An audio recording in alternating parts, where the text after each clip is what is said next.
Depois do portão, existe um interior. Depois da travessia, existe um lugar de permanência. Na Bíblia, esse lugar é representado por um símbolo profundo e universal. A casa, não estamos falando de tijolos e argamassa. Não se trata de uma estrutura física, mas de um conceito que ressoa nas profundezas da alma humana.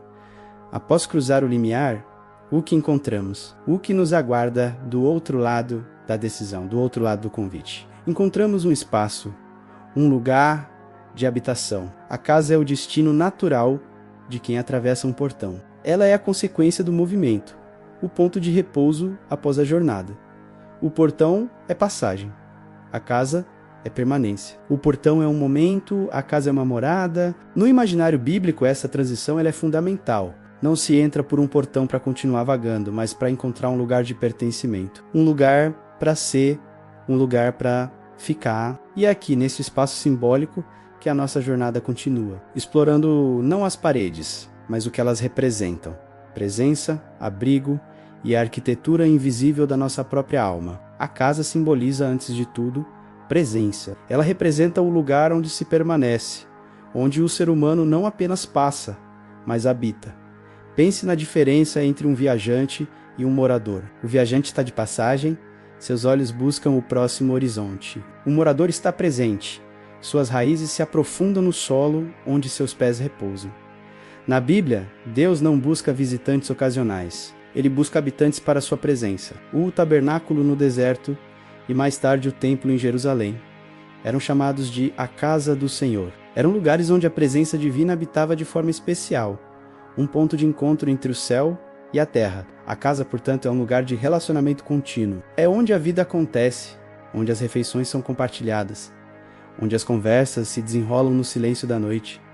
Ela é o palco da intimidade. Quando Jesus diz: "Na casa de meu Pai há muitas moradas", ele não está falando de um condomínio celestial. Ele está falando de um espaço de pertencimento eterno, um lugar preparado para uma comunhão que não tem fim. A casa é a promessa de que não seremos mais estrangeiros nem peregrinos, mas membros de uma família, habitantes de um lar espiritual onde somos plenamente conhecidos e plenamente acolhidos.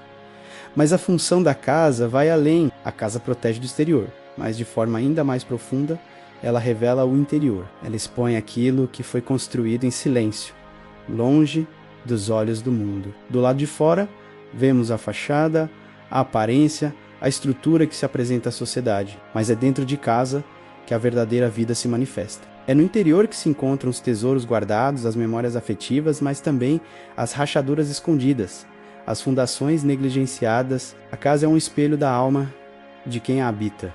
Ela revela prioridades.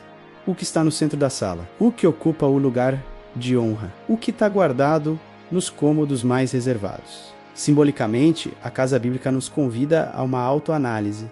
Ela nos pergunta: o que você tem construído por dentro? Que tipo de atmosfera você cultiva no seu espaço mais íntimo? Um ambiente de paz, de perdão e de luz? Ou um lugar de desordem, de amargura e de escuridão? A casa não mente.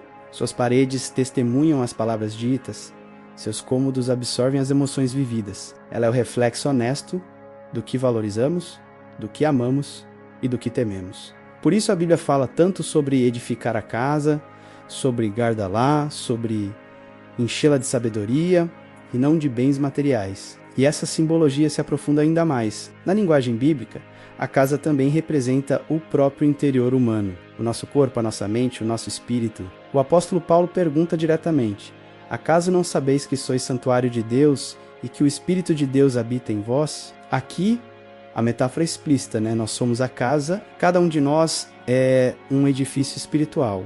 Nossos pensamentos são as vigas, nossas intenções são as fundações, nossas emoções são as janelas que deixam a luz entrar ou a bloqueiam. Cada escolha que fazemos é um tijolo que assentamos na construção da nossa própria morada interior. O que permitimos que entre pela porta dos nossos olhos e ouvidos? Que tipo de mobília, menos de hábitos, de palavras, de crenças, preenche os cômodos do nosso coração? Construir essa casa interior é a grande obra da vida espiritual. É um trabalho diário, silencioso e muitas vezes invisível aos outros. Exige atenção aos detalhes, reparos constantes nas rachaduras do orgulho e da impaciência, e uma decisão firme sobre quem é o Senhor desta casa. Quem tem a chave? Quem tem a autoridade para entrar e sair, para arrumar e transformar? A casa, como símbolo do ser, nos convoca à responsabilidade. Somos os construtores e os moradores do nosso próprio mundo interior. É por isso que simbolicamente a casa vem depois do portão. O portão filtra, a casa acolhe, um separa, o outro revela. O portão é o ponto de decisão, o limiar entre o mundo e um caminho específico. É onde escolhemos entrar, mas a escolha, por si só, não é o destino final.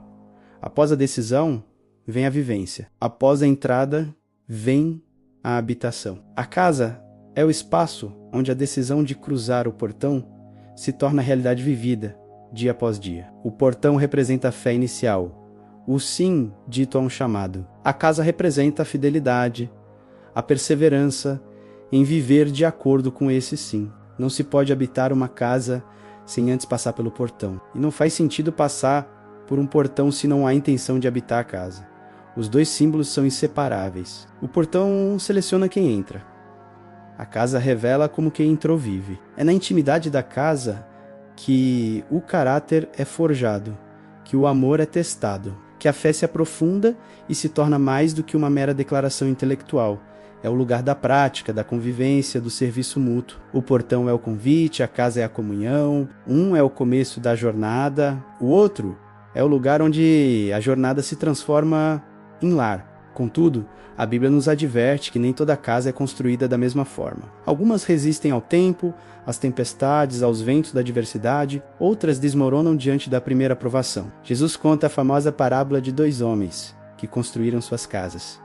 Um, prudente, construiu sobre a rocha. O outro, insensato, construiu sobre a areia. A aparência externa das casas poderia ser idêntica. Talvez ambas fossem bonitas, bem acabadas. Mas a diferença não estava no que se via, e sim no que não se via, a fundação. Quando a chuva caiu, os rios transbordaram, e os ventos sopraram. A casa sobre a areia ruiu, e foi grande a sua ruína. A casa sobre a rocha permaneceu firme. Essa imagem ela é poderosa. Ela nos ensina que a solidez da nossa vida espiritual não depende da nossa aparência, dos nossos talentos ou do que os outros pensam de nós. Depende exclusivamente do fundamento sobre o qual estamos construindo. Uma vida edificada sobre as areias movediças da opinião popular, do sucesso material ou das emoções passageiras está destinada a desmoronar, mas uma vida construída sobre a rocha da verdade, da palavra imutável, da obediência aos princípios divinos, essa permanecerá. A verdadeira força de uma casa não está em suas paredes, mas em seu alicerce. Aqui no canal Secretos Sagrados, nós exploramos esses símbolos com profundidade. A casa não é vista como espaço físico de tijolos e concreto, mas como um símbolo poderoso do que foi edificado no interior. Nós entendemos que a jornada da fé não termina no portão, mas começa verdadeiramente dentro da casa. É aqui, no espaço da presença, da intimidade e da construção diária, que os maiores mistérios são revelados. Nosso objetivo é decodificar essa linguagem simbólica para que você possa aplicá-la na edificação da sua própria morada espiritual. Queremos ir além da superfície, mergulhando no significado oculto por trás das histórias e das parábolas. Porque acreditamos que a Bíblia é um mapa para a construção de uma vida interior sólida, uma casa que não pode ser abalada, um lugar de verdadeiro refúgio e paz, independentemente das tempestades que se formam do lado de fora. Se esse símbolo da casa, como morada da alma e reflexo do nosso interior, fez sentido para você, se ele tocou um lugar profundo em seu coração, convido você a se inscrever no canal. Aqui continuaremos a explorar juntos a arquitetura divina da vida espiritual. E prepare-se, pois no próximo vídeo vamos explorar um símbolo que sustenta a casa. Um elemento sem o qual nenhuma construção pode permanecer de pé. Um símbolo ligado à base, à firmeza e à verdade absoluta. Se a casa é o lugar da permanência, o que garante que essa permanência seja segura? Vamos descobrir juntos o que está sob os nossos pés. Lembre-se sempre, na linguagem sagrada da Bíblia, não é o tamanho da casa que importa, não é a beleza de sua fachada ou a riqueza de sua mobília. O que verdadeiramente importa é aquilo sobre o qual ela foi construída. A força não está no que se vê, mas no alicerce invisível que a sustenta contra todas as tempestades. É na solidez da fundação que se encontra o segredo da casa que permanece para sempre.